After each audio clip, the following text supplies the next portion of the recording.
Yo, welcome back to the third episode of the UMI Compiler Programming Development Diary Dev Show thing. Last time, we took a look-see at defining our own fixed width integral types, size types, and I just realized I don't actually have floating point types. I also generally like to define my floating point types, but they're easy because they are already defined to be a fixed bit length. Double. Sweet. So we defined our fixed width integral types by using some basic C++ metaprogramming. And I think we also talked a little bit about how I usually like to do iterator-based structs. I usually have current, an end, a byte pointer, and this is very nicely packed at 16 bytes. So today, what I want to do is I want to actually get to writing that recursive function that I talked about yesterday that will essentially scan every file and every subfolder underneath examples and will look for any file that ends in .umi, take that, load it in, and store it inside one of these source iter things. So that's going to be the goal of today. And we have around 25, 30 minutes, so we should be able to accomplish that. So let's just dive straight into it. The first thing I'm going to do is, I guess we'll just start writing the code right inside of here. So I need to open my examples directory, which we did hash define. Well, we did create a compile time constant for where that's going to be. So let's go ahead and see if we can read that. So the first thing is we're going to have, let's call it sources root equals open dir. So this is the function that we get from dirent here. And we're going to pass it in our source root. There we go.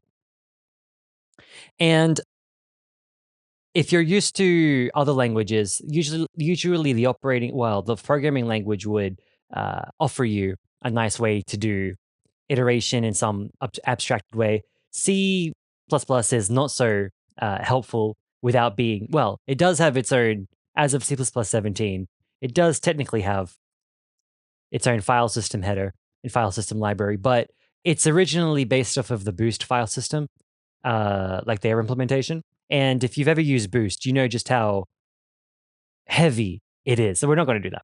But the way that I'm going to start iterating over the things inside of examples is like this. So I'm going to make an iterator variable, and we'll call this, I think it's just readdir to begin with. And I think this returns a pointer, right? So we'll stick the pointer right here. So we'll say for the iterator, which is readdir, and while it, so if readdir is at the end of whatever directory it's iterating over, then it will return null. So while this is true, which is to say while it's not null, then we'll just keep going over it like this. Keep iterating over the directory like this. So the very first thing that we need to be careful of is if you think about any Unix-based operating system, when you do an ls, which isn't being shown here, we do an ls-a, there's these two special directory members, files. There's dot, which is the current directory, and double dot, which is the parent directory. They will be returned when we iterate over the directory with dir end. So we need to be careful, and we need to skip these if they pop up. And the way that we can do this, if we look inside of the iterator, there's going to be dname and also dname len, like this. And this is obviously the name length, the length of the string of the name. This is the characters of the string. We need to do a string compare. And I know, especially when you start working with string data, you just basically instantly either need to use the C string library, C string, or you need to start making your own string library. And I'm going to do the latter. We're going to make our own little string library. So I guess I'll just stick it inside of here. The reason why I'm okay with sticking inside of a header file is because, like I mentioned a few videos ago, we're going to be doing a Unity build. So whether or not code goes inside of a header file or a CPP file makes no difference to us. In the end, everything, all of the code will end up inside of this file when we hash include it. So I'm okay with sticking inside of here. What kind of file do I want? What I want to do, let me just write how I want the code to look like before I write this down. So I want to say if string equal, if it dot, we'll say nameling and then name. If this is equal to dot, or if this is equal to dot dot, then I want to continue. So I guess we'll make a function called string equal, and this takes the length of the string. I actually don't know. Is dname guaranteed to be null terminated? I have a feeling it's not. I have a feeling that the null termination is avoided by using the length of the string name. This is very bright. There we go. Let's see here. So dname. This field contains the null terminated file name, C versions. Okay, so at least it looks like on Linux, dname will be null terminated. But what about for macOS? Actually, you know what? I don't even need to do this. I can probably, maybe not actually. Let me see. I'm thinking I can just do man reader. Let's see what we get. Reader, da da da da da. This might be about the functions, but I need to know about the name. So I guess we will look up on Google then. So we'll say Darwin read. Duh. Now Mac OS should have its own manual pages for this, especially the POSIX layer. Yeah. So it's archived, which is, and apparently only for iOS, but this is applicable to macOS as well. And this might very well just be a copying of what we just saw on the terminal. Let's see here. Point in the string, it returns null. Yep, we already saw that. And it doesn't look like, oh, string compare dname. Looks like dname is being used in string compare, which is part of the C standard library. The C standard library generally only works with null terminated strings, which makes me believe that dname is also going to be null terminated for us as well. So we should be okay with assuming that we can just pass in the string directly. So we'll write our own C string version because string compare does lexicographic comparison, right? It checks if the string is ordered before, equal to, or ordered afterwards. I don't care about that. I just want equality. So we'll make a function specifically for equality. So we'll say const expr because sometimes we know what our strings are. We'll say const expr order str_eq is going to be a const star star L, a const star star R, and this will return a bool for us. And what this will do is it will, let's see here. So we'll say well, maybe order is equal. We'll assume at the start that the two strings are equal.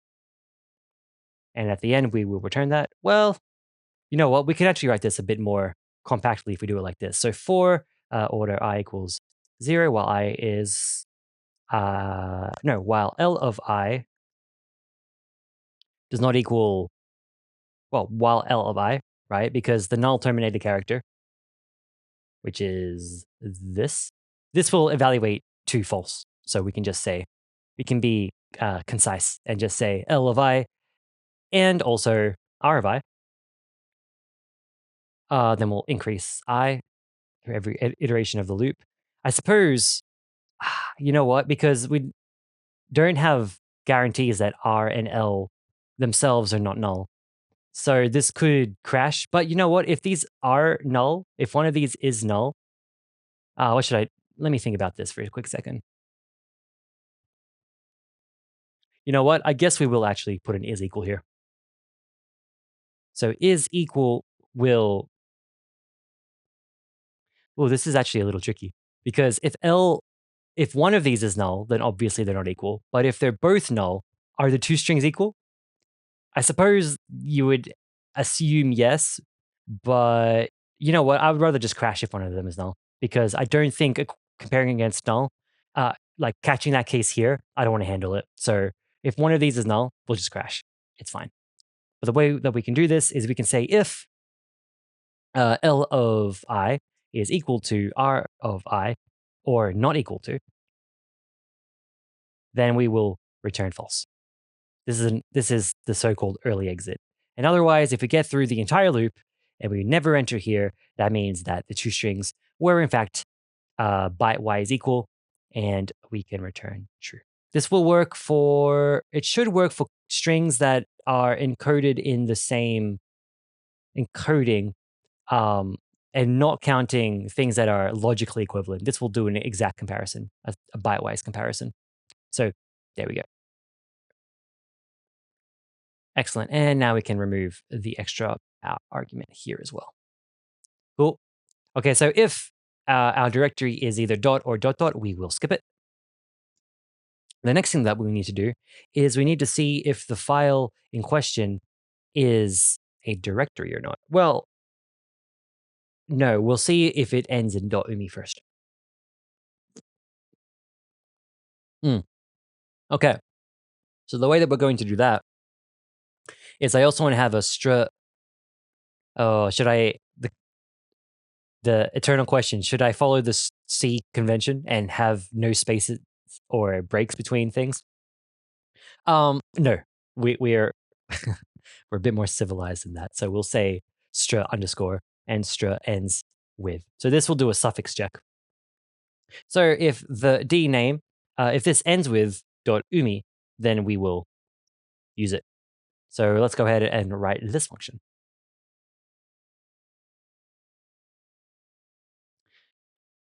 Okay, in the same way, sometimes we have constant compile time strings, so we can just say const expr order, str ends with. We'll take, let's say s, and I guess this can be suffix. And this will also be a Boolean return like this. So one thing that we can do is we can actually reuse this function in the implementation of this function. The way we'll do that is like this. First, we'll grab the length of suffix. So we'll actually need to make our own length function. So we'll say const expr order str len. And this will return a size t. And what this will be, it will be order len. Well, actually, it won't be order will. It'll be size t. Len is equal to 0. At the end, we'll return the len. And basically, while s of len, then len plus equals 1. So we start with length being 0. We go through the string, and then once we hit that null terminator, then we'll break. We won't include it, and we return how many things we counted before the null terminator, which is, by definition, the length of the string. So we've got that now.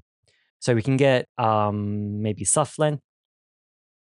This is equal to the string length of the suffix. Just like this.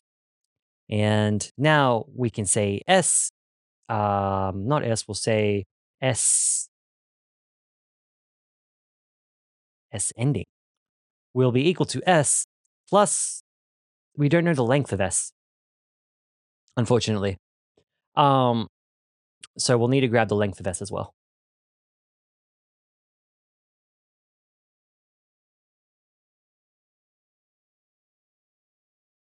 So what we can do is we can start at s, we can jump to the end of s, and then we can go backwards this many characters of the suffix. And actually here, we can be a little bit smarter, because we know if the length of s is less than the length of the suffix, then it can't possibly end with the suffix. So we can say, well, we can say this. Order does end with is equal to slen is, we'll do it the other way around. Sufflen is less than slen, like this. And if it does end with, of course, at the end, we will return our final thing. So if this is true, then what we can do is we can say does end with ultimately will be equal to the string equality of s ending and the suffix, like this. Cool. I think that should do the right thing. And if it doesn't, we'll debug it, but I'm pretty sure it does. Grab the suffix length, grab the s length, check to see if it's possible that we end with. If we do, then we basically jump to the end of s, go back suffix length characters, so that way s ending will be the suffix length, will be pointing to a string which is the same length as the suffix.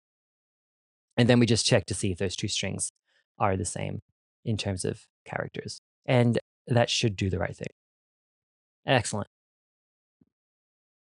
So if the string does end with, if the name of our file does end with .umi, then what are we going to do? This is where we'll need to start storing stuff. So what did I call this again? I think I called this compilation module and source iter. So at the very start, we won't know how many compilation units that we'll potentially be adding to the compilation. So we have two options here. We can either do one pass through, count how many that there are, and then allocate an array of compilation units for each, and then go through the directory walk again, and then read in the files. That's option one. We have three options, actually. That's option one. Option two is we just go through and we allocate as we need to. So maybe at the start, we'll only have a single buffer that will start filling with compilation units. And then when we fill that up, then we basically reallocate it and then keep filling it. That's option two. Option three is we just make a stupidly big buffer that we can just expect that there'll never be this many compilation units underneath examples. So by virtue of over allocation, then we will fill it. And I think, what should we do here? I think what I'm going to do actually is I'll make it dynamic instead. So we'll go with option two at the start. So the way that we'll do this is like this. We'll say size t. We'll say n compilation units. At the start, it will be 0. Actually, you know what? I think this could potentially also be another struct. So let's make another struct for this as well. We'll call this struct maybe umi compilation, something like this. And what we'll do is we'll have an int32, which will be n compilation modules, maybe n modules. And we'll also have one which is max modules. Because this is going to be a dynamic buffer and we basically overallocate a little bit, fill it, and then if we hit the end, reallocate to get more space. And then we have the actual count and we have the max count of our array, which will be a compilation module array. We'll call these modules. Cool. So let's make one of these. So we'll say order compilation is equal to an umi compilation. And initially, what we'll do is we will say that compilation, the max, how many should we automatically fill this with? I guess because we can see what's in the directory listing, we'll just be cheeky and we'll just say 1. And so we'll be forced to hit we'll be forced to realloc because we have 2 and we're only going to start with 1. Let's go ahead and allocate this. Now we'll talk about memory management a lot more later, but just for brevity's sake for today, I will use the C standard library. You know what? This is going to include a whole bunch of things. So I'm just going to hard code in the prototypes for malloc. I'm actually going to use calloc, not malloc. So we'll say order calloc. Yeah, you know what? Actually, we will need to use realloc, so I guess we'll just go with malloc. This takes a size t. bytes, and this returns a void pointer.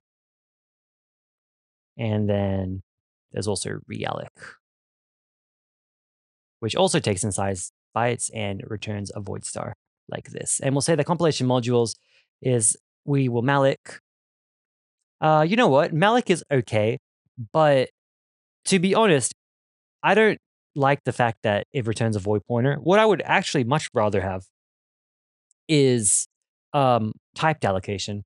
And this is where people would usually use something like new, and they would use the new operator. I'm not going to do that because I think new is stupid. Just going straight for the jugular. I don't like new because it kind of reeks of the C++ like constructor object oriented programming paradigm, and I don't like it. I just want to have automatic casting. And so to do that, what I'm going to do is I'm going to make a template, and we'll call this talloc. And let's see here. So it will also take in, what it will take is not a size bytes. Instead, it will make it take a count of 1 because we have t here. So we know what this is going to be. Like we know that it's going to be count times the size of t. And what it does is it will return a t star instead. And basically all it does is we'll say pointer is equal to malloc of count times the size of t. And then finally, we will return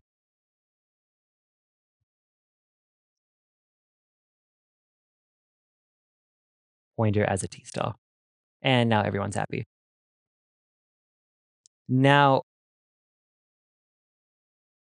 what would be really nice is to not have a split between malloc and realloc. And there's no easy way, like you can't just realloc something. Although there is, I think this trick does work. Let me actually see if this works. So what I'm going to do is I'm actually going to start with this with 0. And what we'll do here is we'll actually use realloc instead of regular malloc. And because I'm not fussed with like this, my machine has like 64 gigabytes of memory. We're not going to run out anytime soon. But just for, again, brevity's sake, what I'm going to do is I will force pointer to be non-null so that we never have the problem of memory running out of memory, like causing weird problems. This will just immediately die. So with malloc here, I'm going to start by mallocing nothing. And this will actually malloc something. This will malloc a block of like malloc's internal bookkeeping, but it won't. And this is a umi-com. Nope, this is a compilation module array. So what this will do is it should just allocate enough for the bookkeeping of malloc so that when we realloc, we will be able to like the initial allocation is done, and then thereafter, the operating system or the C runtime library should be able to just expand our current allocation, which it will do if it's halfway decent. It will just do with on Mac. It will use the Mac OS VM virtual memory system, or it will use MEMAP or something. And the re-expansion, the expansion itself will be relatively cheap because it will just move around pages. If you don't know what I'm talking about, that's fine. We'll definitely cover that going forward when we start to manage our own memory a whole lot more. But the point is that by having the initial malloc, we should just be able to always realloc afterwards. Although I guess this is now a little hard to understand.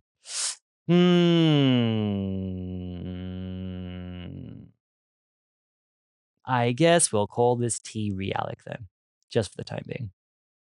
Okay. All right, cool. So we have our max modules. Now this will start with 0. So we'll just, the first time we need to add a file in, this will just immediately go ahead and realloc. So let's see, if str ends with .umi, then I need to now check to see, does the compilation modules, I usually do it like this actually, this order. If the compilation max modules is less than or equal to the number of modules, so there's no more space left, is what that means, then we need to expand. And we'll expand by saying compilation dot max modules is equal to, because we're starting off max modules with 0. You know what? That's a little stupid because I wanted to just, well, actually, you know what? We'll add in 8. So that way, what I was thinking is we'll just double this because that's usually what people do. They usually do a geometric progression where it doubles every time. But if you start at 0, doubling 0 indefinitely will just leave you at 0, which isn't great. But if I add 8, then even if we start at 0, we'll be okay. Uh, we'll do this. We'll just add 8, and then later on, we'll change this logic. We'll actually need to change this logic anyway, so this is fine for now. And all that I want to do now is I want to do a compilation dot. Let's see here. This would be modules is going to be equal to t_realloc of a compilation module. And how many do we now need? We now need to realloc 2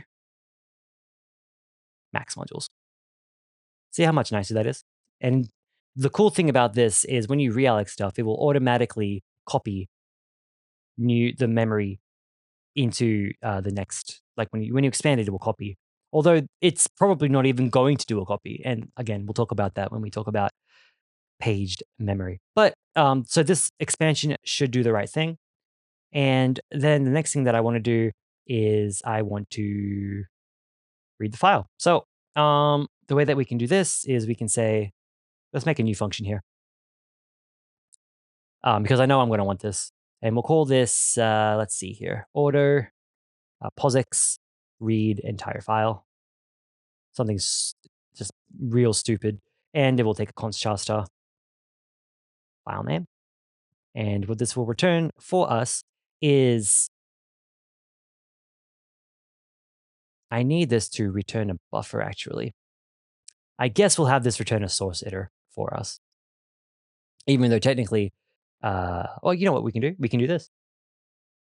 We can say using file buffer is equal to, nah, you know what? We'll keep this explicit. We'll just keep this as a source iter. And the way that we'll read the entire file in is like this. First, we'll make the FD, the file descriptor, and this is a call to open, which I don't have the definition for right now. I think this was in fcntl. Yes. So we'll open file name. We'll open this to be read only since we're just reading in the thing. And at the end, we will close the file descriptor. For whatever reason, open is in fcntl, but close is in unistud, and I'll never understand why. Cool. Okay. I think we'll all, do we have the, no, we don't. So I also want to include one more header, and this would be sys/f. No, maybe it's not sys. Do we have struct stat? We do. I want to get the, okay, good, we do. The reason why I did this is because I want to get the size of the file. And C++ doesn't like it when you put the struct tag on the right-hand side. So we have the statistics. I want to get the fstat of our file descriptor that we just opened. Also, I do want to assert here that if we've made a mistake somehow, I want to assert that the file descriptor is actually valid. And if this fails, we just want to crash. We'll pass in stats. And the reason why we did that is because we'll create our file, we'll call this f, which is our source iter thing. And this will zero, the braces here will actually set everything to be 0, but what I want to do is set the end. And the end is going to be the file size, which inside of the struct stat is st size. Cool. So if you have a file descriptor, then using fstat and struct stat, you can just get the size of the file, and it's nice. Obviously, when you're doing this kind of thing often. And then the very last thing that I want is I will need to malloc something here. I guess we'll just use malloc directly. And we'll just cast it ourselves to an uint8, which is how I like to store my bytes. Awesome, and here as well, we'll assert that f bytes in fact was given to us. And the last thing that we need to do is we just need to read.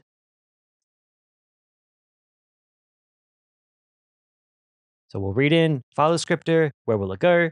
The data will go inside of f bytes. How much are we reading? We are reading until the end.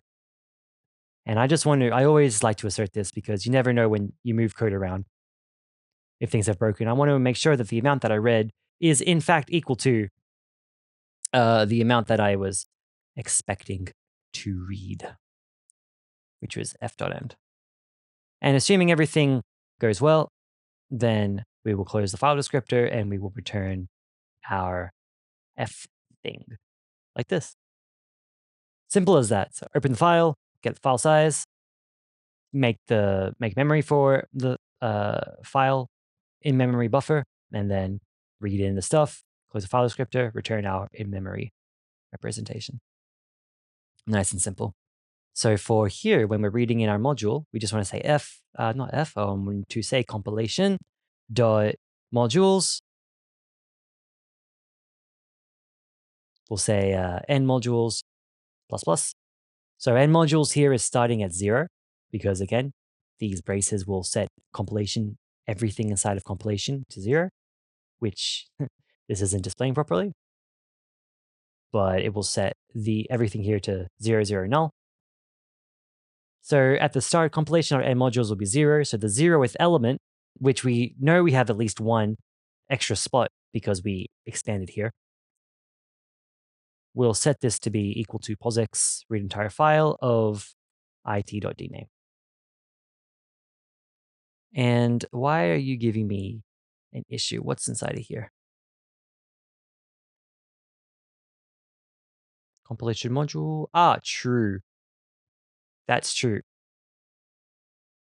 So here, this is giving us a source iterator, and compilation modules actually stores modules instead. So we're not going to set this, we're not going to set the whole array element equal to our in-memory file. We're just going to set the source member like this, because we'll probably want to fill other things in with the compilation module later on.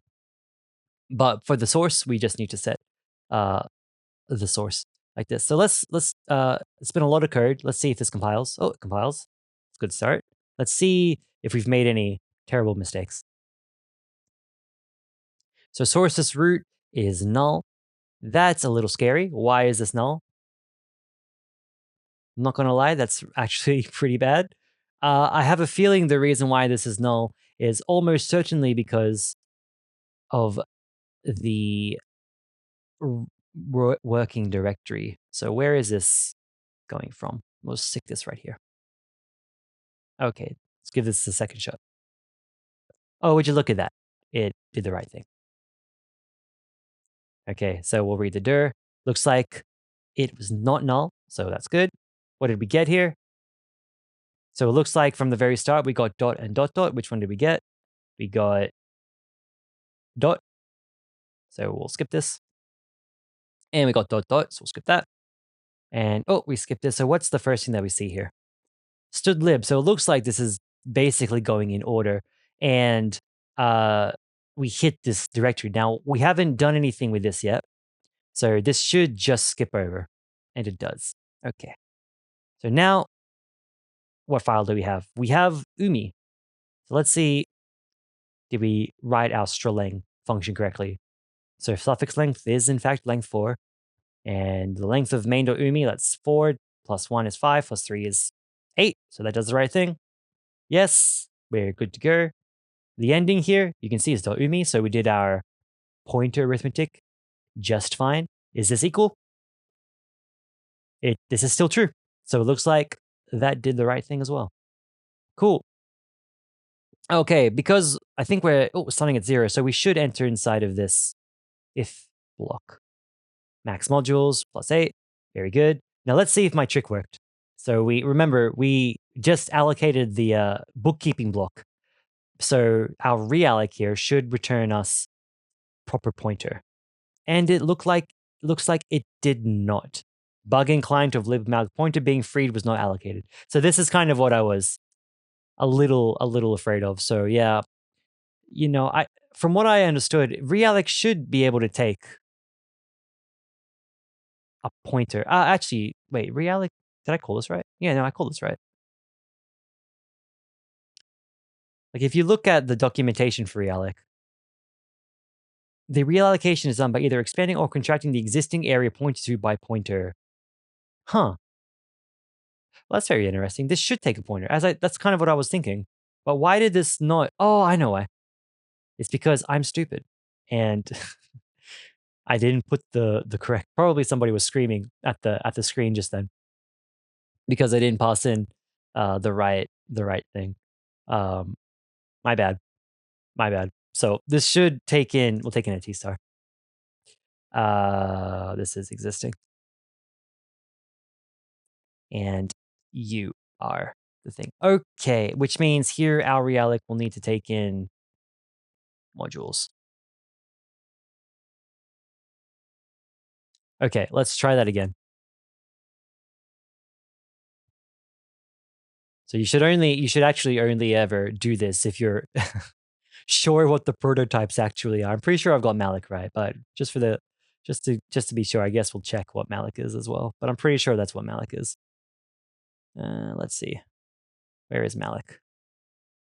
There it is. And yeah, malloc is okay. So realloc is now okay as well. Very good. Okay, so we'll get down to here and we'll take a look, see if we got the right thing this time. And it looks like maybe my trick did in fact actually work. So we expanded our existing block to account for now 8 times. What's the size of T? Guess we'll never know. So this looks like this worked. That's pretty cool. Pointer was good. We returned the pointer. Now compilation modules has been properly allocated. So that's pretty cool. Okay. Now we're going to read the entire file. Did we open? It did not open. And the reason why that did not open is because if you look closely, yeah, this is only the base name. And this file is actually inside of examples.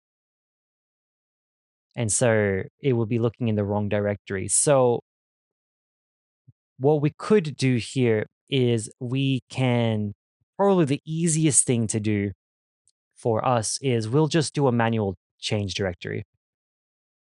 Since we know where we are starting, we'll just start inside of the source root. And because we know that we can just say change directory ... and that will take us back to where we originally were after this for loop is finished. So let's try that now. So I think we got down to this line. Boom. Now let's see if we open. We did. Okay, so that's important. If we were we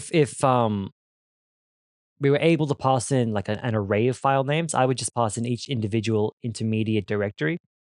But it's either change directory or it is make a whole new string which contains like the whole path as one long string, and that's just annoying when it comes to memory management. So instead, we'll just change the directory and let the implicit thread state dictate where we are, so that way we only need to use the base name. But we open the file. Let's see if we got the rest of it. So how big is our file? It is 959 bytes, which actually could be correct given all of these things. So make this, malloc the memory. We got memory back. We read. So let's see. We should be able to read this. And it looks like we read in the file. That's exactly everything that we read in.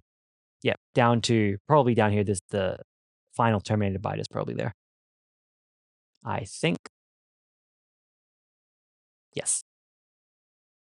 Cool. Yep, we close that, return the file iterator, and we didn't crash. when we read this. So everything went A-okay. Very good.